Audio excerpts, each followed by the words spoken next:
Today we're going to learn how to make a tornado in a jar. You will need a mason jar, dish soap, and vinegar. Let's get started. First, we are going to fill the mason jar with water.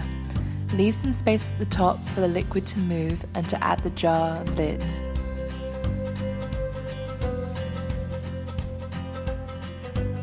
Then we are going to add around a spoonful of dish soap,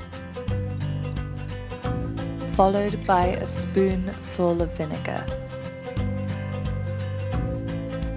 And that is all you need.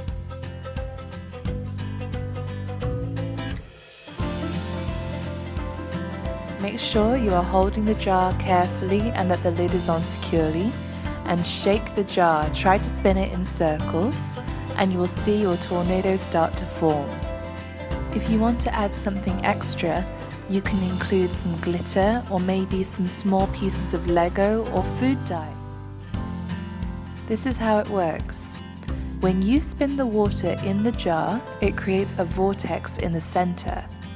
As the water spins, centripetal force causes the water to spin around that vortex, making a mini tornado.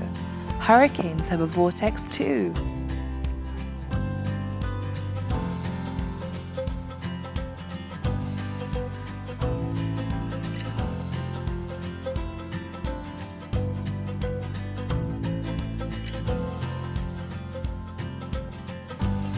Thanks for joining me today.